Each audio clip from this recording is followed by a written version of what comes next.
당신께 맞춥니다. 한성 출신 김학용입니다. 들을 때마다 재밌어요. 당신께 맞춥니다. 잘 만드신 캐치프레이즈예요. 감사합니다. 예. 그 지역구 가면 방송 잘 들었다는 얘기들 있습니까? 예. 뭐 털보 아저씨랑 왜 논의했는데 뭐 별 얘기를 다 합니다. 뭐 최선을 다해서 네. 저희 자유한국당 입장을 또 국민들이 네. 정확하게 알 수 있게끔 전달할 책무가 저한테 있는 거죠. 뉴스공장에 나와서 어느 대표 많이 되셨어요. 근데 되신 다음에 곤욕을 치르는 분들이 좀 있습니다. 자, 일종의 코스인데 우선 한국당이 최근에 잘 나가다가 지지율이 한번 출렁했어요. 물론 뭐 일간인데 네네. 어제 그저께 그게 이제 그 세월호 관련해 가지고 차명진 전 의원, 정진석 의원의 발언 때문에 그런 영향이 있는 것으로 뭐 예를 들어서 그 자식의 죽음을 가지고 뭐 회쳐먹고 찜쪄 먹는다 이런 식의 발언은 굉장히 자극적이잖아요. 이거 어떻게 처리합니까? 당에서는? 그 정제되지 못한 표현은 분명히 잘못된 거죠. 그렇기 때문에 황교안 대표가 즉각 윤리위에 회부를 했고 아마 오늘 그 문제가 다뤄지는 것 같습니다. 그리고 지난번에 못 다뤘던 그 김진태, 김순예 의원님 것도 아마 오늘 다뤄지는 것 같습니다. 어느 정도 수위가 될까요? 제가 윤리위원장이 아니기 때문에 그것까지는 말씀을 못 드리지만 근데 이제 보면은 그 잘못은 했지만 두 분의 기본적인 생각은 세월호를 더 이상 정쟁에 이용하지 말자. 뭐 이런 것이 주된 건데 내용 자체가 너무 과격하게 나가다 보니까 문제가 있었다고 보고요. 사실 정치인에게 말은 독이 될 수도 있고 약이 될 수도 있는 거죠. 저희 어머니도 제가 저희 어머님 댁에 인사드리러 가면 꼭 학용아 너 말 많이 하지 말아라. 말 많이 하면 실수 나온다. 이런 말씀을 하시는데 뭐 정치인이 정말 조심을 해야 되고요. 이거는 자유한국당뿐만이 아니라 민주당도 마찬가지라고 생각이 됩니다. 사실 막말 빈도로 보면은 민주당이 좀 더 많거든요. 아 그래요? 그래서 이번 기회에 정말 최근에 들었던 민주당의 가장 극악무도한 막말이 뭡니까? 뭐 하도 많아가지고 제가 다 말씀드리기는 뭐하고요. 하나만 말씀해 주십시오. 뭐 예를 들어서 얼마 전에 그것도 있지 않습니까?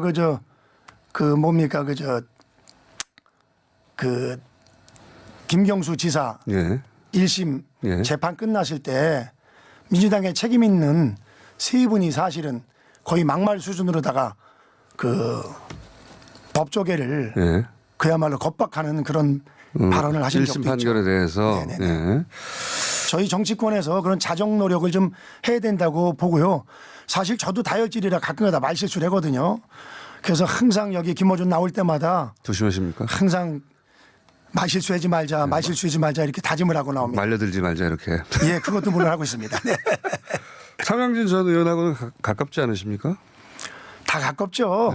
전화 한번 해보셨어요? 네, 어제 전화를 했더니 그러더라고요. 이거 뭐 사실 좀 과격하게 쓰긴 썼는데 기본적인 생각은 세월을 더 이상 정쟁에 이어가지 말자. 뭐 그런 뜻이었다고 생각하고 정진석 전 대표는 솔직히 조금 억울한 측면이 있죠. 그 차명진 의원님 건이랑은 좀 다르죠. 뭐 그러나 정치인이니까 어떡하겠어요. 그래서 아마 오늘 윤리위가 회부가 되면 징계 절차를 밟을 테고 뭐 거기에 따라서 적절하게 판단을 하리라고 봅니다. 자, 그러면 징계가 결정되고 나면 그 요 사안은 다시 한번 얘기하고요. 그리고 어제부터 그 황교안 대표가 이민선 후보자 임명하게 되면 모든 수단을 동원해서 투쟁을 하겠다. 네네네. 모든 수단은 뭐가 있을까요? 모든 수단이라면 과거에 민주당이 자주 사용하던 장애투쟁이 우선 가장 첫 번째 떠오르고요. 근데 저는 이렇게 생각합니다. 대통령께서 그 이미선 후보자에 대한 임명은 당연히 철회하는 것이 맞지만 만약에 정서원하시면은 보류하는 것이 맞다. 한간의 소문은 오늘 뭐 외국에서 전자결제를 한다는 말씀이 계시는데 이건 국민에 대한 도리가 아니라고 생각이 됩니다. 왜 이 말씀을 드리냐면은 지금 박영선 그리고 김현철 두 장관 국민 여론 비판을 무릅쓰고 강행한 지가 벌써 지금 이제 열흘 지났거든요. 네. 잉크도 안 말랐는데 이거를 다시 그 이미선 헌법재판관 임명을 강행한다 하면은 저는 이것은 과하다고 보고요. 지금 현재 그 4월 16일 날 금융위에서 증권거래소, 지금 한국거래소로 이름이 바뀌었습니다만 거기에다가 지금 그 소위 그 문제가 있는지 예. 조사를 공식적으로 문서로 요청을 해놨거든요. 예. 그리고 이미 검찰에서도 서울 남부지검 증권범죄 합동 수사단에 배당을 해가지고 지금 수사를 시작을 했고요. 그래서 이 결과를 조금 지켜보고 나서 임명을 하는 것도 늦지 않다고요. 또 그리고 중간에 사실은요. 장관 2명 그대로다가 임명 강행하면은 조국이나 조현옥 조자매 중에서 조자매. 하나는 날린다 이렇게 슬쩍 소문이 돌았었는데 예. 지금 그냥 모른 척하고 미친 척하고 지금 쓱 그냥 지나가고 있단 말이에요. 그런 소문의 진원지는 어디였나요? 네, 뭐 언론에서도 나왔고 민주당 측에서도 예. 도저히 하나는 날려야 되는 게 아니냐. 물론 이런 이야기들이 나왔었죠. 근데 이 문제는 글쎄 국민들이 잊어버리지 않고 있다고 생각이 됩니다. 그래서 그 인사 부실 검증을 밥 먹듯이 하는 제가 사실은 뭐 조국 그 양반이랑 일명씩 듣고 나빠할 이유도 없는데 사실 너무나 그 부실한 인사 검증을 통해서 우리 민주당 동료원들이 애 많이 먹고 있습니다. 이거 뭐 마음에 내키지도 않는 거 보호해 주느냐고 목욕탕에서 만나면 난리들이 났어요. 아니 이거 뭐 제대로 된 것들을 보내야지 우리만 힘들다고 이런 얘기들 하는데 예. 그래서 이거는요 한번 걸러주는 게 저는 대통령을 위해서도 좋고요. 그러면 아마 국민들께서도 우리 대통령 다시 보리라고 생각이 됩니다. 조국 민정수석을 파면하라고 황교안 대표가 요구했는데 이제 지금 말씀하신 맥락에서 황교안 대표가 파면하라는 것이 아니라요. 예. 이렇게 인사검증을 부실하게 하는 사람이면 아니 황교안 당연히 대표도 그런 말을 했습니다. 예. 황교안 대표가 국민들이 그런 인식이 있으니까 그런 얘기를 했을 테고 저는 뭐 전적으로다가 동의하고 대통령 짐을 덜어드리는 게 참모로서의 역할이라고 생각이 됩니다. 그 조국 수석 때문에 지금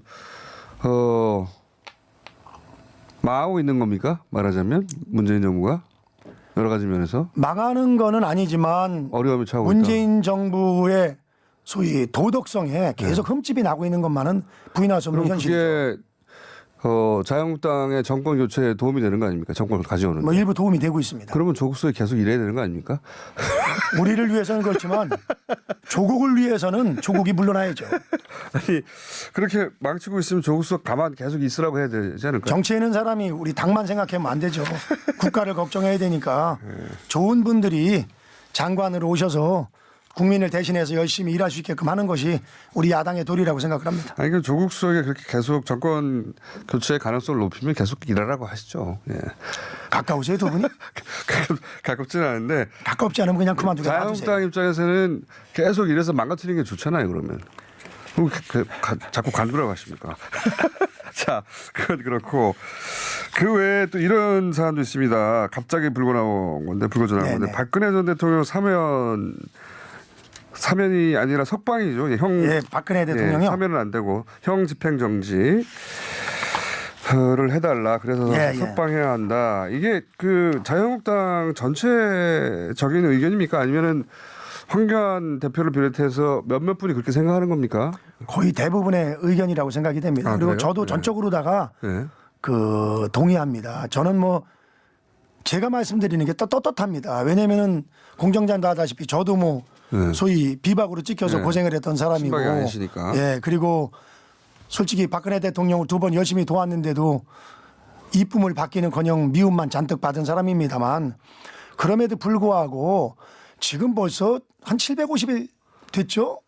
상당히 오랫동안 고생을 하고 이게 이제 아시는 것처럼 지금 1심 재판이 한 개가 끝났기 때문에 이게 이제 보석이 아니고 이제 기결수가 됐으니까. 예, 형 집행 정지가 되는 게 맞는데요. 예. 저는 그 박근혜 전 대통령을 형 집행 정지 시켜서 예. 또 자기 방어권도 보장하고 그렇게 하는 것이 맞다고 생각이 됩니다. 그리고 실질적으로다가 그 건강이 상당히 안 좋은 것 같더라고요. 그래서 좀 마음이 안타깝습니다. 건강이 안 좋기 때문에 예. 그리고 또 이미 충분히 오래 있었기 때문에 그런 네, 이유로. 건강도 안 좋고 네 그렇습니다. 근데 이제 이게 형이 집행 정지되려면 이제 검찰청에서 실제 건강에 문제가 있는지 이제 파악을 해봐야 되는데. 네네네. 근데 건강에 큰 문제가 없다고 거기 이제 위원회 중에 뭐 의사 몇 분이 들어가서 확인한다고 하는데 그렇게 결론이 나면 어떡합니까? 건강 그거에 문제가- 뭐 법원에서 하는 거니까 저희가 어쩔 수 없는 거죠. 그렇지만 합리적인 판단이 있으리라고 저는 생각이 됩니다. 그러니까 건강에 문제가 없더라도 나와야 된다 여기까지인가요? 솔직히 그러면 좋지만 네. 저는 개인적으로다가는 근데 우리나라라는 게 법이 있는데 네. 뭐 법을 무시하고 될 수 그러니까 건강에 문제가 진짜로 있다면 나오셔야 되는 것이고. 그리고 실제가 건강에 문제가 없을 수가 없겠죠. 그 고령에 네. 또 허리도 지금 상당히 그 초창기부터 안 좋았거든요. 그래서 뭐 그때 의자니 뭐 책상이니 얘기도 나왔습니다마는 그렇게 됐으면 합니다. 그러니까 건강이 안 좋다면 네. 당연히 형 집행정지가 돼야죠 사실. 예. 자유한국당 요구하지 않더라도. 예, 근데 그렇게 하는 게 맞습니다. 건강 문제가 없다면 그냥 할 수 없다. 그 정도인가요? 뭐 할 수 없다는 답변을 꼭 받아내려고 하지 말고요. 예, 건강에 문제가 있으니까 태극기 부대 혼 좀 꼭 나시라고. 형 집행 정지를 해주시길 부탁을 드리겠습니다. 알겠습니다. 근데 이게 이런 의도도 있지 않습니까? 자유한국당 입장에서는 다음 총선에 아무래도 박근혜 전 대통령이 직접 일선에 뛸 수는 없지만 존재한다는 게 도움이 된다 이런 측면도 있지 않습니까? 전혀 그런 거 없습니다. 그런 거 없습니다. 네, 있으신 것 같아요. 전혀 없습니다. 전혀 없어요. 네. 조금 있지 않을까요? 거짓말 탐지기로 한번 조사해 보세요. 전혀 없습니다. 바른미래당 어떻게 되는 겁니까 도대체? 바른미래당에서 개별적으로 지금 자유한국당에 문을 두드리는 의원은 없죠. 저는 바른미래당 의원님들과 뭐 그 외에도 저희와 뜻을 같이 하는 의원님들과의 어떤 그 화합, 네. 결합은 동서도 통일되는 것처럼 전격적으로 이루어지리라고 생각이 됩니다. 이루어지긴 진다. 그리고 이게 이제 개별적으로 이루어지는 것보다는 그렇죠. 전체적인 그 판을 바꾸는 빅뱅을 통해서 해야 되고 그래야 임팩트도 그것은 있죠. 사실은 저희뿐만이 아니라 그 저쪽도 마찬가지라고 생각이 됩니다. 뭐 박지원 선배님도 나오셔가지고 상당히 그 민주평화당이긴 하시지만은 그 민주당 입장에서 말씀을 많이 하시는데 참 때리는 시어머니보다 말리는 시누이가 요새 더 밉습니다. 그래서 그 박지원 선배께서도 얘기를 했습니다마는 또 실제 정치라는 게 성향에 따라서 이념에 따라서 합쳐서 하는 게 맞거든요. 그래서 그런 측면에서 해처모여를 해서 어느 순간 확 될 것이다. 예, 내년도에 좀 진검성부를 한번 보여주다. 그래서 국민들이 시점은 언제쯤 될까요? 정치 역시 빠르면은 가을이고요. 가을. 통상 보면은 예. 그 선거를 앞두고 전격적으로 이루어지는 게 그렇죠. 많기 때문에 늦으면은 제가 봐서 연말과 연초가 될 수 있다고 생각이 됩니다. 그러면 시기는 뭐 대략 대부분 의원님들 비슷하게 전망하시더라고요. 뭐 추석은 지나야 되지 않겠냐. 선례가 있으니까. 예. 네. 과거에 항상 그랬으니까요. 네, 예. 네. 당의 이름을 바꾼다든가 뭉치고 할 때는 그 정도쯤이었는데 6개월 전 그 정도. 근데 그러면 형태는 어떻게 될까요? 형태는 글쎄요. 이제 기득권을 가진 사람들이 어떤 마음을 가느냐가 중요하겠죠. 그리고 이제 그 당시에 당의 지지율이 어떻게 나오느냐. 지지율. 지지율이 뚝 떨어지면은 새로운 당명을 가지고 새롭게 화학적 결합을 하는 것이 제3지대 소위. 예, 제3지대에서 만나는 것이 유리할 테고 지지율이 예를 들어서 지금 자유한국당 가처럼 예. 계속 조금씩이라도 국민들로부터 신임을 얻기 시작한다고 하면은 아마도 제3지대보다는 예. 자유한국당을 중심으로 뭉칠 확률이 높다고 보고요. 민주당도 현재 지금 지지율이 나름대로 견고하기 때문에 역시 민주당을 중심으로 뭉치리라고 보고 그럼 결국은 정의당은 또 자기 색깔이 있으니까 그렇죠. 그대로 갈 테고요. 정의당을 제외하고 지금 사당이 합종연행해서 결국 두 축으로 바뀔 것이다. 결국은. 그것이 저는 예. 오히려 합리적이라고 생각이 됩니다. 알겠습니다. 하루 이틀 정치를 하신 분이 아니니까 예. 근데 대체적으로 비슷한 것 같습니다. 전망들이. 네. 결국은 그렇게 가지 않겠냐. 과거에도 그랬고 네. 시기가 문제고 형태가 문제인데 김학용 의원님도 유사한 전망이십니다. 네. 자, 오늘 여기까지 하겠습니다. 벌써 끝났어요? 네. 아니 이거는 지금 말도 못했는데 얘기할 게 천지인데 왜 김경수에겐 또 안 물어봐요? 김경수 도지사에 대해서 한마디 하시죠 그러면. 말이 그렇지 자유의 몸입니다. 네. 보면 아시겠습니다만 1박 2일로 어디 다녀오는 거는 전국 어디든지 가능합니다. 그래서 김경수를 이렇게 풀어준 것은 저는 개인적으로다가 모든 사람들이 불구속 재판 원칙에 따르는 것이 맞다고 생각이 됩니다.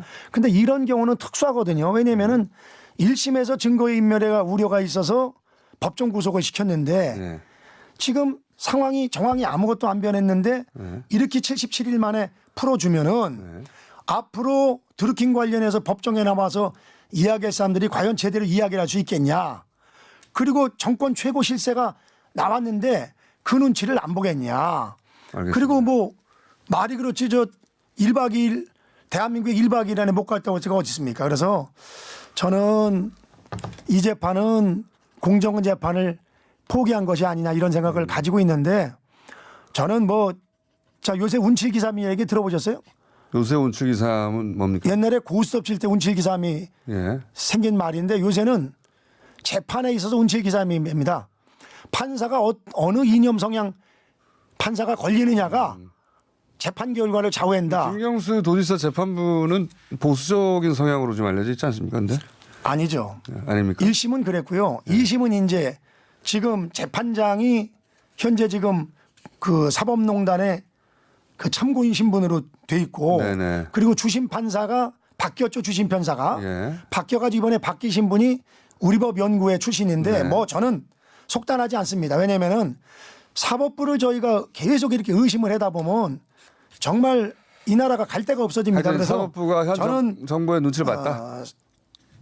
눈치를 봤다기보다는 요새 사법부가 여론의 눈치를 보는 경향이 있고요. 또 실질적으로 많이 사법부를 약간 겁박하는 그런 발언들을 많이 했었죠. 그래서 모든 정치권이 저도 지금 이렇게 자제하지 않습니까? 할 말이 많지만 그래서 자제를 별로 안 하시는 것 같은데. 자제하고 있습니다. 그래서 정말 그 사법부의 판사들이 살아있는 신 아닙니까? 독자적인 독립성을 가지고 올바른 판단을 내릴 수 있도록 저희가 좀 보호해야 된다고 생각이 됩니다. 사법부를 보호해야 된다. 그러니까 사법부가 지금 여론과 현 정부로부터 압박을 받고 있기 때문에 자유한국당이 보호하려고 한다. 그런 압박으로부터 자유로울 수 있도록 그건가요? 저희뿐만이 아니라 정치권에서 그런 노력을 해야죠. 자기가 원하는 그 결과가 안 나왔다고 그러기 거의 협박 수준의 발언을 하고 그리고 조금 약간 좀 석연치가 않아요. 왜냐하면은 이런 특수한 재판은 누가 봐도 우리법연구회가 들어가면은 아무리 합리적으로 잘해도 오해 소지가 있거든요. 알겠습니다. 이럴 경우에는 그런데 관여되지 않는 분을 지정하는 것이 저는 오히려 현명했다고 생각이 됩니다. 알겠습니다. 지금까지 한국당 김학용 의원이었습니다.